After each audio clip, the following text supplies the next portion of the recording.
नमस्कार, स्वागत है आप सभी का डीडी न्यूज के इस विशेष सांकेतिक भाषा के बुलेटिन में। आपके साथ मैं हूं संध्या शर्मा और मेरे साथ है मेरी सहयोगी दीपाली। आइए बुलेटिन की शुरुआत करते हैं हेडलाइंस के साथ।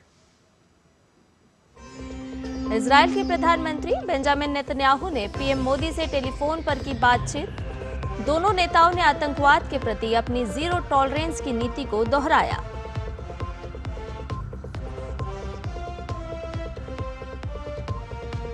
संसद के शीतकालीन सत्र का आज 9वां दिन। राज्यसभा में आज चुनाव सुधार पर चर्चा की होगी शुरुआत। वहीं लोकसभा में विनियोग विधेयक पर होगी चर्चा।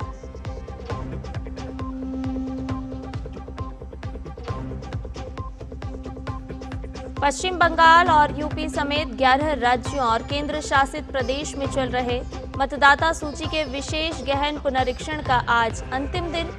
चुनाव आयोग की अहम बैठक भी आज।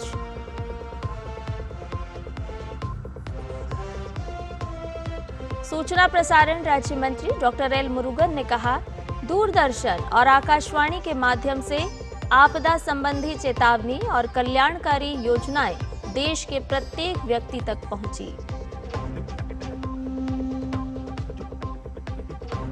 और भारत ने जूनियर हॉकी विश्व कप में जमाया कांस्य पदक पर कब्जा। अर्जेंटीना को 4-2 से हराकर जीता पहला कांस्य पदक।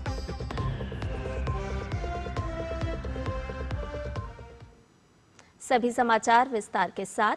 प्रधानमंत्री नरेंद्र मोदी से कल इजराइल के प्रधानमंत्री बेंजामिन नेतन्याहू ने टेलीफोन पर बात की।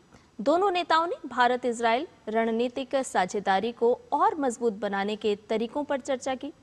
दोनों नेताओं ने आतंकवाद के प्रति अपनी जीरो टॉलरेंस की नीति को दोहराया। प्रधानमंत्री मोदी ने क्षेत्र में न्याय संगत और स्थायी शांति के प्रयासों के प्रति भारत के समर्थन की पुनः पुष्टि की।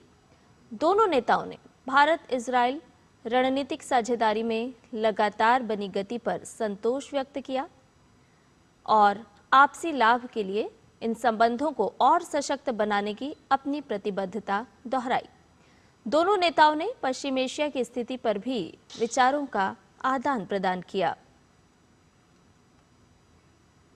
इटली के उप प्रधानमंत्री और विदेश मंत्री एंटोनियो ताजानी ने कल नई दिल्ली में प्रधानमंत्री नरेंद्र मोदी से मुलाकात की। इस दौरान दोनों नेताओं ने भारत और इटली के बीच बढ़ते रणनीतिक सहयोग पर चर्चा की। प्रधानमंत्री मोदी ने इस मुलाकात की तस्वीरें सोशल मीडिया प्लेटफॉर्म एक्स पर साझा की और लिखा कि भारत और इटली की मित्रता हमारे वैश्विक समुदाय के लिए एक महान लाभ है। संसद के शीतकालीन सत्र का आज 9वां दिन है। उच्च सदन में आज चुनाव सुधारों पर चर्चा होगी। इससे पहले इस मुद्दे पर कल लोकसभा में चर्चा हो चुकी है। वहीं राष्ट्रीय गीत वंदे मातरम की 150वीं वर्षगांठ पर चर्चा को आगे बढ़ाया जाएगा।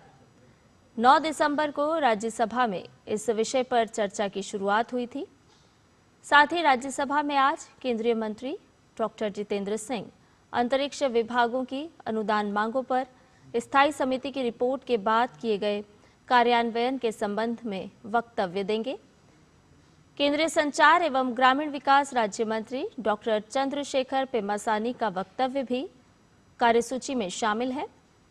इसके अलावा स्वास्थ्य और परिवार कल्याण संबंधी संसदीय स्थायी समिति और सरकारी उपक्रमों संबंधी संसदीय समिति की रिपोर्ट्स भी उच्च सदन में रखी जाएंगी और प्रश्नकाल के दौरान विभिन्न मंत्रालयों से संबंधित सवाल किए जाएंगे, जिनका जवाब संबंधित मंत्री देंगे। लोकसभा में आज के विधायी कार्य की बात की जाए तो विनियोग संख्यांक 4 विधेयक 2025 पुनः स्थापित विचार किए जाने के लिए सूचीबद्ध है। केंद्रीय वित्त मंत्री निर्मला सीतारमण इस विधेयक को पारित करने का प्रस्ताव भी करेंगी। सदन में आज नियम 377 के अधीन मामले उठाए जाएंगे।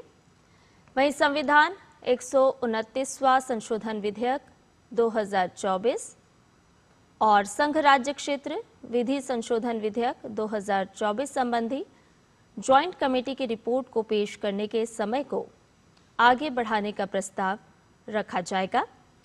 इसी के साथ वर्ष 2025-26 के लिए अनुदानों की अनुपूरक मांगों के पहले बैच पर चर्चा और मतदान भी लोकसभा की कार्यसूची में सूचीबद्ध है। इसके अलावा सरकारी उपक्रमों संबंधी संसदीय स्थायी समिति और स्वास्थ्य और परिवार कल्याण संबंधी स्थायी समिति की रिपोर्ट्स सदन के पटल पर रखी जाएंगी। वहीं प्रश्नकाल में विभिन्न मंत्रालयों से संबंधित सवाल होंगे, जिनका संबंधित मंत्री जवाब देंगे। लोकसभा में चुनाव सुधारों पर चर्चा हुई।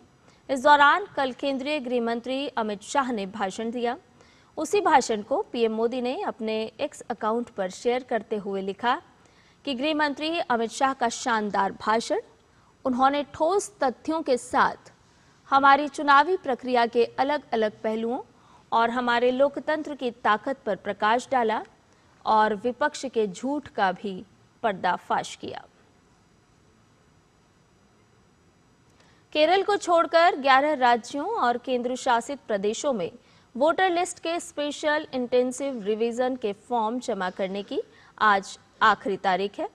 चुनाव आयोग के अधिकारी आज फॉर्म डिजिटाइजेशन और जमा करने की प्रोग्रेस का रिव्यू करेंगे। इस बैठक में उत्तर प्रदेश सहित अन्य राज्यों के लिए एसआईआर की डेडलाइन बढ़ाने पर विचार किया जा सकता है। हालांकि आयोग ने पहले ही केरल के लिए अंतिम तिथि 11 दिसंबर से बढ़ाकर 18 दिसंबर कर दी है। चुनाव आयोग ने 30 नवंबर को केरल में एसआईआर की समय सीमा 1 सप्ताह बढ़ाने का फैसला किया था। आयोग ने कहा था कि अब अंतिम मतदाता सूची अगले साल 14 फरवरी को प्रकाशित की जाएगी। वहीं पहले ड्राफ्ट लिस्ट 9 दिसंबर को जारी होनी थी, लेकिन अब इसे 16 दिसंबर को जारी किया जाएगा। निर्वाचन आयोग ने कहा कि देश के 12 राज्यों और केंद्र शासित प्रदेशों में चल रही एसआईआर प्रक्रिया के तहत राजनीतिक दलों के बूथ लेवल एजेंट्स को ड्राफ्ट वोटर लिस्ट जारी होने से पहले मृत, स्थानांतरित और अनुपस्थित वोटर्स की सूची दी जाएगी।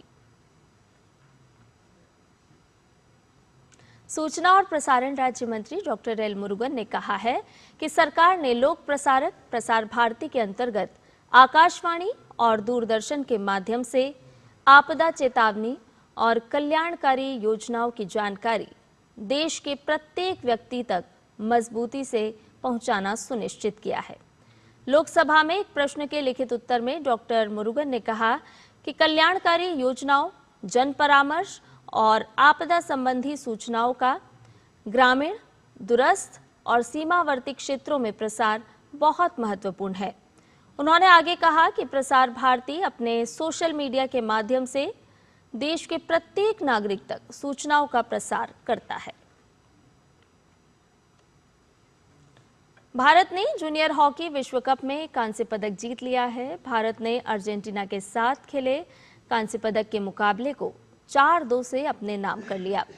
इसके साथ ही भारत की जूनियर हॉकी टीम ने हॉकी विश्व कप में अपना पहला कांस्य पदक जीतने में कामयाबी पाई। रोमांचक मुकाबले के दूसरे क्वार्टर तक भारतीय टीम 2-0 से पीछे थी। हालांकि मैच के आखिरी क्वार्टर में भारत ने शानदार वापसी करते हुए 4-2 से जीत दर्ज कर ली। भारत के लिए अंकित पाल, मनमित सिंह, शारदानंद और अनमोल ने एक-एक गोल दागे। और इसके साथ ही हमारे इस विशेष सांकेतिक भाषा के बुलेटिन में फिलहाल के लिए इतना ही। मुझे और मेरी सहयोगी दीपाली को दीजिए अनुमति। नमस्कार।